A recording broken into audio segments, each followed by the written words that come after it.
Hello everyone, मेरा नाम सनी गौतम है और मैं आपकी कॉपी चेक कर रहा हूँ एलएलबी बीएलएलबी सेमेस्टर एग्जाम की। और हम आपको ये बताने का प्रयास कर रहे हैं कि आप कॉपी में सेमेस्टर एग्जाम में कॉपी में आप किस प्रकार से लिखें जिससे आपको जो है मैक्सिमम से मैक्सिमम मार्क मिल जाए। ठीक है, तो मेरे पास एक पेपर है बीएलएलबी फर्स्ट ईयर के फर्स्ट सेमेस्टर का, जो है कॉन्स्टिट्यूशन लॉ फर्स्ट का पेपर। ठीक है, और इसमें एक क्वेश्चन आपसे पूछा गया कि सेक्शन सी में आप देख सकते हैं, पूछा गया सेक्शन सी में पूछा गया कि क्वेश्चन नंबर 4 में अथवा करके दूसरा वाला है, हम पहला वाला सॉल्व करवा चुके हैं आपको। और दूसरा वाला पूछा गया कि भारतीय संविधान की प्रमुख विशेषताएं बताइए। ठीक है, ये क्वेश्चन आपको हर दूसरे या तीसरे साल रिपीट होता रहता है एलएलबी और बीएलएलबी के सेमेस्टर एग्जाम में, और खासकर डीडी और सिद्धार्थ यूनिवर्सिटी में। तो ये क्वेश्चन आज आपको सॉल्व करवा रहे हैं, भारतीय संविधान की प्रमुख विशेषताएं। ये क्वेश्चन बार बार रिपीट होता है, आप इस क्वेश्चन को अच्छे से पढ़ के जाइएगा। ठीक है, इस क्वेश्चन को हम एक कॉपी से सॉल्व करवा रहे हैं और आपसे ये बताने का प्रयास करेंगे कि कॉपी में आप क्या लिख के आएंगे इस क्वेश्चन में। ये क्वेश्चन आपसे बार बार रिपीट होता है। ये कॉपी पे चलते हैं। ठीक है, तो क्वेश्चन पूछा गया है भारतीय संविधान की प्रमुख विशेषताएं बताइए। तो हेडिंग पड़ी हुई है भारतीय संविधान की प्रमुख विशेषताएं। ठीक है, आप सीधे भारतीय संविधान की विशेषता ना बताते हुए आप हर क्वेश्चन में एक भूमिका बनाते हैं। जितने भी लॉन्ग क्वेश्चन आपको करने होते हैं उसमें आप पहले एक भूमिका बनाते हैं, उसके बाद ही ना क्वेश्चन पे आते हैं। तो सेम यहाँ पे किया गया है, आप इसको हाईलाइट करिएगा। हाईलाइट पेन से लिखा हुआ, लेकिन आप रेड पेन पे यूज नहीं कर सकते, ब्लैक करिएगा या फिर हाईलाइट करिएगा। ठीक है, तो अगर आप भारतीय संविधान की विशेषता बता रहे हैं तो उसके पहले आपको बताना चाहिए कि संविधान होता क्या है जिसकी हम विशेषता बताने वाले हैं। तो उन्होंने लिखा है शासन व्यवस्था के संचालन के लिए सार्वभौम नियमों के संग्रह को संविधान कहते हैं। ठीक है, इन्होंने संविधान की परिभाषा लिखा। उसके बाद भारतीय संविधान भी देश का अमूल्य कोष व उत्कृष्ट दस्तावेज है। यह राज्य के अंगों का सृजन करने के साथ साथ उनके प्राधिकार को सीमित करता है और उन्हें निरंकुश व तानाशाह होने से रोकता है। तो भारतीय संविधान की परिभाषा लिखी और भारतीय संविधान क्या है ये इन्होंने बताया। इसके बाद आगे इन्होंने लिखा है कि भारतीय संविधान की निम्नलिखित विशेषता है। अगर आप विशेषता लिख रहे हैं तो सबसे पहला काम करिएगा, एक भूमिका बनाइएगा और उसके बाद आप जिन विशेषताओं पे आगे चर्चा करेंगे क्वेश्चन में, उन विशेषताओं को आप इकट्ठा कर लीजिएगा। ठीक है, जिससे फायदा ये होगा कि जब आप आगे विशेषताओं को एक्सप्लेन करेंगे तो आपको हेडिंग वगैरह ये वो टॉपिक नहीं खोजना होगा जिस टॉपिक को आप आगे क्वेश्चन में एक्सप्लेन करने वाले हैं। ठीक है, तो इन्होंने लिखा भारतीय संविधान की विशेषताएं निम्नलिखित है। कौन कौन सी विशेषताएं हैं? पहला विशालतम संविधान। भारतीय संविधान सबसे बड़ा है, आपको पता है। कठोर वाला चीला का अद्भुत मिश्रण, संसदीय शासन प्रणाली, संघात्मक के साथ साथ एकात्मक की ओर झुकाव। इन्होंने 4 विशेषताएं बताई। भारतीय संविधान विशालतम संविधान है, कठोर वाला चीलापन का अद्भुत मिश्रण है, संसदीय शासन प्रणाली है, संघात्मक से एकात्मक की ओर झुकाव है। ठीक है, अगला ये बता रहे हैं कि प्रभुत्व संपन्न लोकतंत्रात्मक पंथनिरपेक्ष समाजवादी गणराज्य की स्थापना। ठीक है, तो उन्हें 4 बताया। सबसे पहले विशालतम, कठोर वाला चीला, संसदीय शासन प्रणाली, संघात्मक व एकात्मक। उसके बाद इन्होंने प्रस्तावना में जो आपके प्रभुत्व संपन्न लोकतंत्रात्मक पंथनिरपेक्ष समाजवादी व गणराज्य की स्थापना भारतीय संविधान की विशेषता है। उसके बाद इन्होंने लिखा मूल अधिकार, मूल कर्तव्य, 3 डीपीएसपी। अगर आप याद करना चाहें तो आप सबसे पहले इन चारों को एक साथ करिएगा कि विशालतम, कठोर वाला चीला, संसदीय शासन प्रणाली, संघात्मक व एकात्मक। इसके बाद आप प्रस्तावना पढ़िएगा कि प्रभुत्व संपन्न समाजवादी पंथनिरपेक्ष लोकतंत्रात्मक सरकार की स्थापना। उसके बाद मूल अधिकार, मूल कर्तव्य और डीपीएसपी भाग 3, भाग 4, भाग 4A। ठीक, ये पढ़िएगा। उसके बाद इन्होंने बताया एकल नागरिकता, वयस्क मताधिकार भारतीय संविधान की विशेषता है। और उसके बाद इन्होंने बताया कि स्वतंत्र न्यायपालिका और न्याय पुनर्विलोकन ये अपने न्यायपालिका से संबंधित है। तो ये आपके याद करने का सबसे बढ़िया तरीका। हम एक बार आपको पूरा फिर से दिखा रहे हैं दोबारा ठीक से।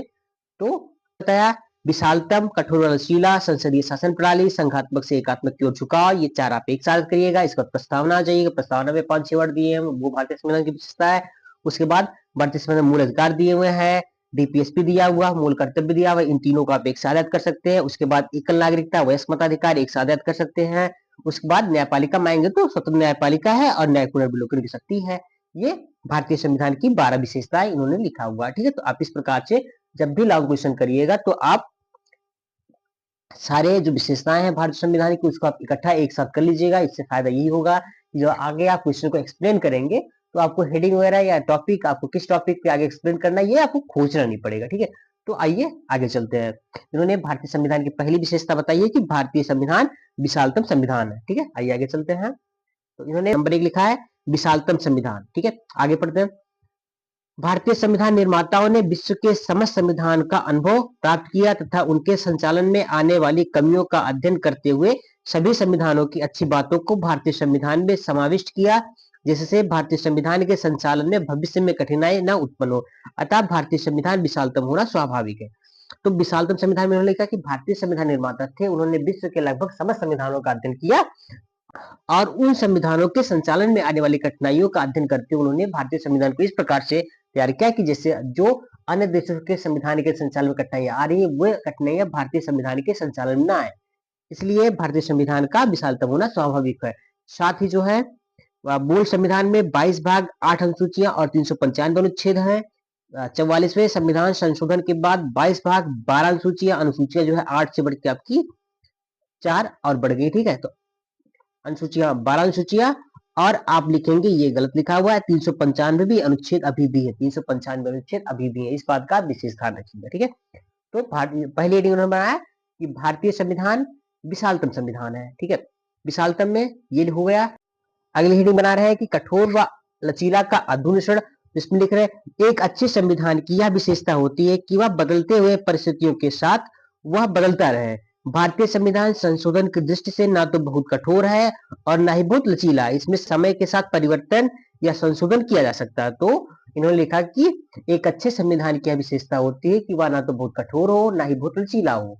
ठीक है, तो भारतीय संविधान संशोधन की दृष्टि से भी ना तो कठोर है ना तो लचीला है, इसमें समय बदलती परिस्थितियों के साथ संशोधन किया जा सकता है। ठीक है, भारतीय संविधान में अधिकांश अनुच्छेद साधारण बहुमत से तथा कुछ अनुच्छेद विशेष बहुमत से संशोधन किए जा सकते हैं। केवल कुछ ही ऐसे अनुच्छेद हैं जिनमें संशोधन हेतु विशेष बहुमत के साथ राज्यों का अनुमोदन भी आवश्यक होता है। तो भारतीय संविधान में 3 प्रकार से संशोधन हो सकते हैं। कुछ अनुच्छेद है जिसमें साधारण बहुमत से, कुछ अनुच्छेद है जिसमें विशेष बहुमत से, और कुछ ऐसे अनुच्छेद है जैसे राष्ट्रपति, न्यायपालिका, यहाँ पे अगर आपको संशोधन करना होता है तो विशेष बहुमत के साथ साथ राज्यों का अनुसमर्थन भी चाहिए होता है। ठीक है, भारतीय संविधान विशालतम संविधान है, कठोर व लचीला का अधुनिश्रण है, और तीसरा बना है संसदीय शासन प्रणाली।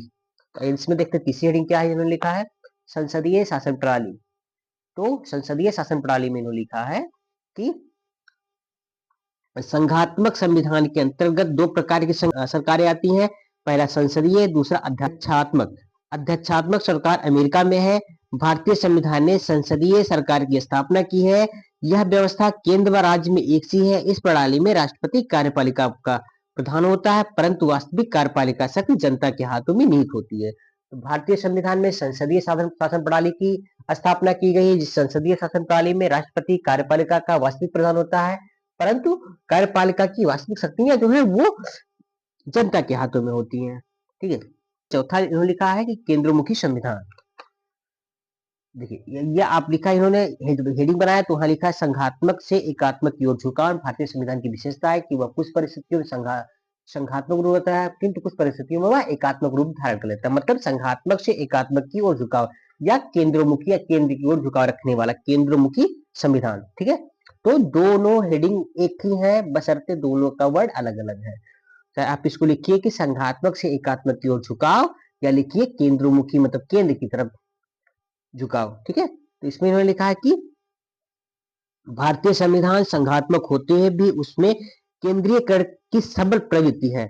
आपातकालीन परिस्थितियों में यह पूर्णतः एकात्मक संविधान का रूप धारण कर लेता है। संघात्मक व एकात्मक संविधान दोनों व्यवस्थाओं की विशेषताएं भारतीय संविधान में मौजूद है। ठीक है, तो भारतीय संविधान सामान्यतः संघात्मक होता है, किंतु आपातकालीन जैसी परिस्थितियों में वह एकात्मक रूप धारण कर लेता है। भारतीय संविधान में दोनों विशेषताएं शामिल है। ये हम लोग पिछले क्वेश्चन में जब हमने पढ़ा था कि संघात्मक और एकात्मक संविधान के लक्षण, तब हमने पढ़ा था, वहां पे अच्छे से पढ़ा था। ठीक है, तो उस वीडियो का लिंक हम आपको नीचे दे देंगे। अगर आप उस वीडियो को देखना चाहें कि भारतीय संविधान संघात्मक है या एकात्मक, तो डिस्क्रिप्शन में उसका लिंक दे देंगे, आप देख लीजिएगा। वो क्वेश्चन भी बार बार आपके सेमेस्टर एग्जाम में रिपीट होता रहता है। ये आगे चलते हैं। उसके बाद इन्होंने लिखा प्रभुत्व संपन्न लोकतंत्रात्मक धर्मनिरपेक्ष समाजवादी गणराज्य की स्थापना होना चाहिए, स्थापना। ठीक है, तो भारतीय संविधान की प्रस्तावना भारत को संपूर्ण प्रभुत्व संपन्न लोकतंत्रात्मक निरपेक्ष समाजवादी गणराज्य घोषित करता है। भारतीय संविधान की प्रस्तावना ही भारत को ये सब घोषित करती है। ये भारतीय संविधान की विशेषता है। इसके बाद इन्होंने अगला लिखा है, जो है क्या लिखा है, अगला लिखा है मूल अधिकारों का उपबंध। तो मूल अधिकार आपसे लॉ अलग से क्वेश्चन पूछता है कि मूल अधिकार क्या होते हैं, मूल अधिकारों पर चर्चा करें, तो वो एक अलग टॉपिक बन जाता है। बट हम यहाँ देख रहे हैं कि भारतीय संविधान की विशेषताओं में मूल अधिकार, तो आप बहुत छोटा थोड़ा सा लिख के 2 4 6 लाइन लिख के आगे बढ़ जाएंगे, ठीक है। तो इन्होंने लिखा है मूल अधिकार, तो वे न्यूनतम अधिकार जो मानवीय जीवन के लिए अत्यंत आवश्यक है, मौलिक अधिकार के रूप में भारतीय संविधान के भाग 3 में समाविष्ट है। तो मूल अधिकार भारतीय संविधान के भाग 3 के अनुच्छेद 12 से 35 में दिए हुए हैं, जो कि आपको पता है। और मूल अधिकार क्या होते हैं? वे मूल अधिकार वे न्यूनतम अधिकार होते हैं जो मानवीय जीवन के लिए अत्यंत आवश्यक होते हैं, ठीक है। इसमें इन्होंने लिखा है, एक मिनट, कि मूल अधिकार अत्यंतिक यानी अब्सोल्यूट नहीं है, इन पर सार्वजनिक हित पर निर्बंधन लगाए जा सकते हैं। मूल अधिकार अत्यंतिक नहीं है, इन पर रिस्ट्रिक्शन लगाए जा सकते हैं। मूल अधिकारों की संरक्षा का कार्य उच्चतम न्यायालय को सौंपा गया है। मूल अधिकारों की संरक्षा का काम उच्चतम न्यायालय के पास है, जो कि आपको पता है आर्टिकल 32 के तहत सुप्रीम कोर्ट को मूल अधिकारों का रक्षक कहते हैं। अधिकारों की इन अधिकारों की रक्षा के लिए बंदी, प्रत्यक्षीकरण, परमादेश, प्रतिषेध, उत्प्रेषण, अधिकार परीक्षा आदि रिटें जारी करने की शक्ति उच्चतम न्यायालय के पास है, ठीक है। तो भारतीय संविधान की विशेषताओं में एक विशेषता है कि भारतीय संविधान में मूल अधिकारों की घोषणा की गई है। मूल अधिकार वे न्यूनतम अधिकार होते हैं जो मानव जीवन के लिए आवश्यक होते हैं। भारतीय संविधान के भाग 3 के अनुच्छेद 12 से 35 तक मूल अधिकारों के बारे में चर्चा की गई है। और उच्चतम न्यायालय को भारतीय मूल अधिकारों का रक्षक भी कहा जाता है। और मूल अधिकारों के उल्लंघन होने पर उस 5 प्रकार की रिटें जारी करता है, जिसमें बंदी, प्रत्यक्षीकरण, परमादेश, प्रतिषेध, अधिकार परीक्षा, उत्प्रेषण आदि सम्मिलित है, ठीक है। तो इस प्रकार से आप यहाँ मूल अधिकारों पर विस्तृत चर्चा नहीं करेंगे, बस आप सिर्फ अगर विशेषता लिख रहे हैं तो बस थोड़ा सा लिख के 4 या 6 लाइन लिख के आगे बढ़ जाएंगे। ऐसा कभी ना करिएगा कि आप विशेषता में अगर आपको टॉपिक मिला मूल अधिकार, तो आप मूल अधिकार सारा लिख डालिए। इस प्रकार से आप ना कीजिएगा। जब स्पेशली आपसे मूल अधिकार पूछा जाएगा तब आप मूल अधिकार लिखिएगा, ठीक है। इसके बाद मूल अधिकार के बाद भी इन्होंने लिखा है कि मूल कर्तव्य। तो यद्यप मूल संविधान में मूल कर्तव्य नहीं थे, किंतु वर्तमान समय में भारतीय संविधान में 11 मूल कर्तव्यों की घोषणा करता है, ठीक है। भाग 4 ए में, ठीक है, तो 44वें संविधान संशोधन द्वारा 10 मौलिक कर्तव्य जोड़े गए थे। उसके बाद 11वां मौलिक कर्तव्य जो है आपका, वो 86वां संविधान संशोधन 2000 जोड़ा गया था।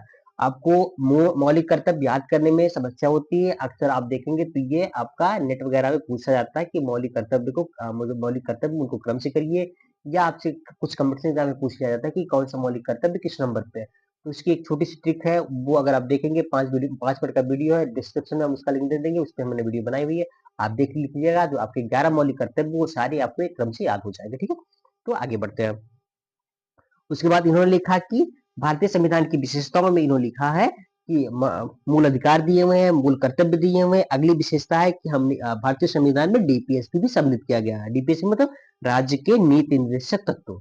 इसमें लिखा है भारतीय संविधान लोक कल्याणकारी राज्य की स्थापना की दृष्टि से डीपीएसपी यानी राज्य के नीति निर्देशक तत्वों का उपबंध करता है, जो भाग 4 में है।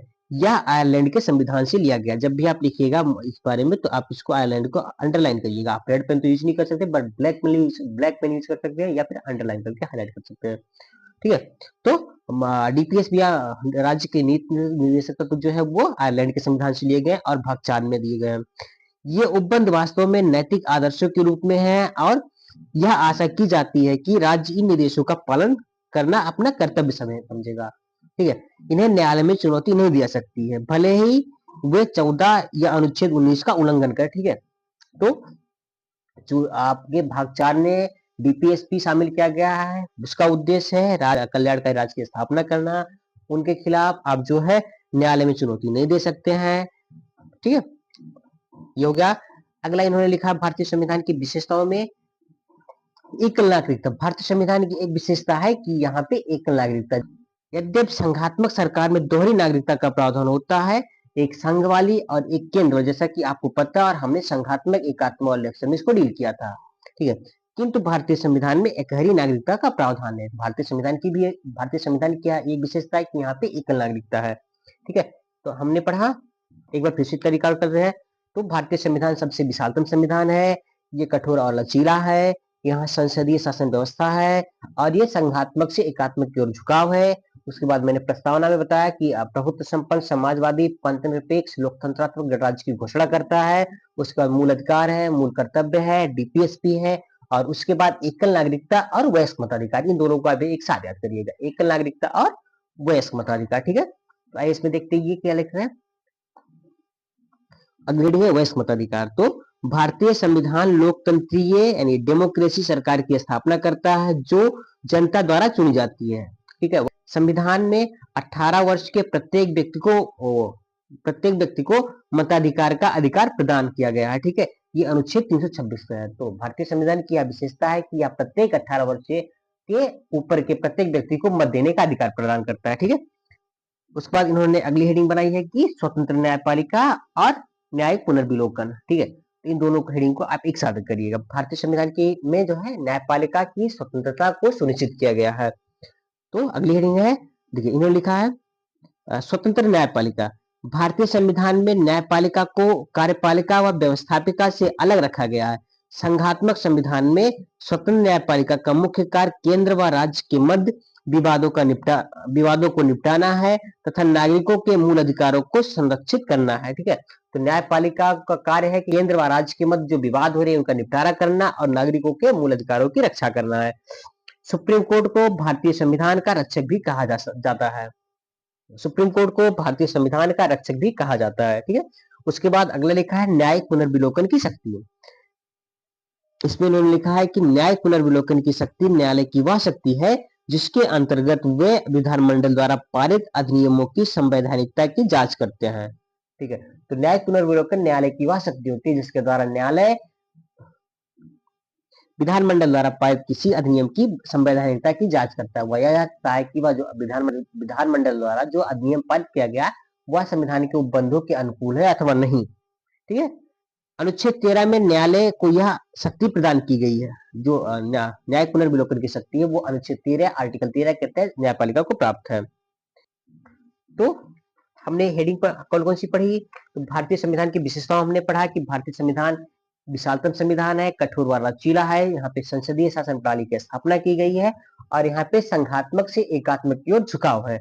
उसके बाद हमने प्रस्तावना में देखा है, प्रस्तावना से वो कुछ वर्ड थे जहाँ पे भारतीय संविधान प्रभुत्व संपन्न समाजवादी पंथनिरपेक्ष लोकतंत्रात्मक गणराज्य की घोषणा करता है। इसके बाद हमने पढ़ा विशेषताओं में कि यहाँ पे मौलिक अधिकार है, मौलिक कर्तव्य है और डीपीएसपी, आप इन तीनों को एक साथ रखते हैं। उसके बाद हमने पढ़ा कि यहाँ पे एकल नागरिकता है और वयस्क मताधिकार है, और इसके बाद हमने पढ़ा कि स्वतंत्र न्यायपालिका है और यहाँ पे न्यायपालिका के पास न्याय पुनर्विलोकन की शक्ति है। तो आप अगर इस प्रकार से अगर आप याद करते हो तो आपको सारी हेडिंग आसानी से याद हो जाएंगी।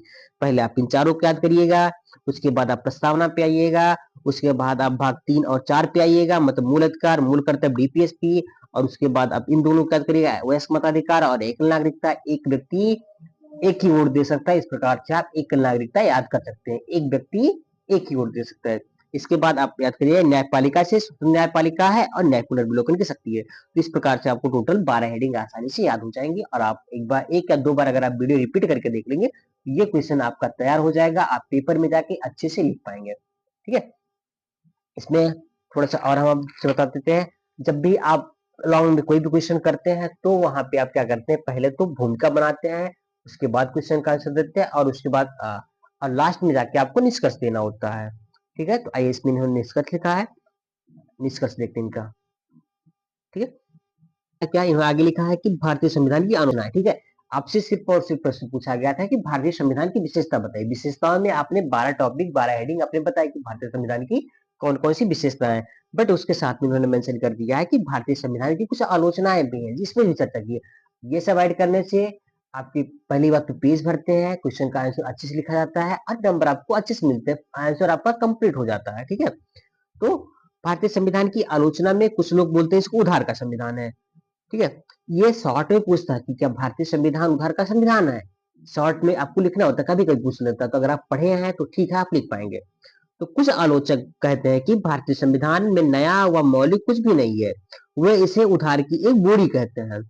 लेकिन ऐसी आलोचनाएं पक्षपातपूर्ण एवं अतार्किक है, क्योंकि भारतीय संविधान बनाने वालों ने अन्य देशों के संविधान में आवश्यक संशोधन करके ही भारतीय परिस्थितियों में उसकी उपयुक्तता के आधार पर उसकी कमियों को दरकिनार करके ही स्वीकार किया है। तो जो लोग भारतीय संविधान को उधार का संविधान बोलते हैं वो एक पक्षपातपूर्ण बोलते हैं, क्योंकि संविधान निर्माताओं ने अन्य देशों के संविधान का अध्ययन किया, वहां की कमियों को दूर किया और उन संविधान में जो अच्छाइयां थी उसकी अच्छाइयों को स्वीकार करते हैं, उसमें कुछ संशोधन करते हैं, फिर भारतीय संविधान में ऐड किया। तो आप इसको उधार का संविधान नहीं बोल सकते हैं, ठीक है। तो ये भारतीय संविधान की आलोचना में एक आलोचना ये भी की जाती है, ठीक है। दूसरा एक आलोचना की जाती है कि 1935 के अधिनियम की कार्बन कॉपी, ठीक है। तो आलोचकों ने कहा है कि संविधान निर्माताओं ने बड़ी संख्या में भारत सरकार अधिनियम 1935 के प्रावधानों को भारत के संविधान में डाला है। डॉक्टर अंबेडकर ने कहा है कि उधार लेने में कुछ भी लज्जास्पद नहीं है, इसमें साहित्य चोरी शामिल नहीं है, संविधान के मूल विचारों पर किसी का एकस्व अधिकार नहीं है, ठीक है। तो इस प्रकार से दो तीन आलोचना है जिसमें आपने लिखा। आप जब भी लॉन्ग लिखिएगा, जब भी लॉन्ग क्वेश्चन का उत्तर लिखिएगा, तो आप सबसे पहले सीधे सीधे भारतीय संविधान, अगर आप सपोज कीजिए भारतीय संविधान की विशेषता लिख रहे हैं तो सीधे सीधे आप विशेषता लिखना स्टार्ट नहीं करेंगे। हर क्वेश्चन में चाहे जो क्वेश्चन हो उसमें आप सबसे पहले एक भूमिका बनाते हैं, उस टॉपिक के बारे में बताते हैं, उसके बाद आप उस टॉपिक आपसे जो प्रश्न पूछा गया है विशेषताएं पूछी गई है, तो आप किन विशेषताओं को किन विशेषताओं पर चर्चा करना चाहते हैं, उन विशेषताओं को जो है आप एक साथ लिखिएगा पहले, उसके बाद आप चर्चा करिएगा। इससे दो तीन फायदे होंगे। पहला तो आपकी कॉपी में भरेगी, इसमें अगर आप देख सकते हैं तो 10-12 लाइन आपकी भर जाएगी, एक्स्ट्रा भर जाएगी, ठीक है। दूसरा, जब आप पेज पलटते हुए अगला क्वेश्चन एक टॉपिक लिखे, फिर आपको अगला टॉपिक खोजना होगा तो उसमें आपको सोचना नहीं पड़ेगा, आप पेज पीछे पलट के तत्काल में आप दूसरा टॉपिक को देख लेंगे, तो दूसरा टॉपिक अगला हेडिंग हमको क्या डालना है, उसके बाद फिर इस प्रकार से आप लिखते हुए जाइएगा और अंततः आप निष्कर्ष अवश्य रूप दीजिएगा, ठीक है। वीडियो आपको कैसी लगी कमेंट करके जरूर बताएं, और अगला क्वेश्चन आप किस टॉपिक पे चाहते हैं वो टॉपिक कमेंट कीजिएगा।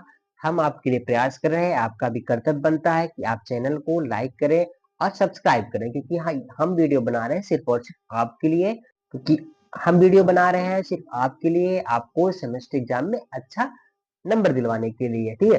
तो वीडियो कैसा लगा इस बारे में आप कमेंट करके जरूर बताइएगा। साथ ही अगर आपने चैनल सब्सक्राइब नहीं किया तो कर लीजिएगा और चैनल को सपोर्ट कीजिएगा। धन्यवाद, मिलते हैं अगली वीडियो के साथ।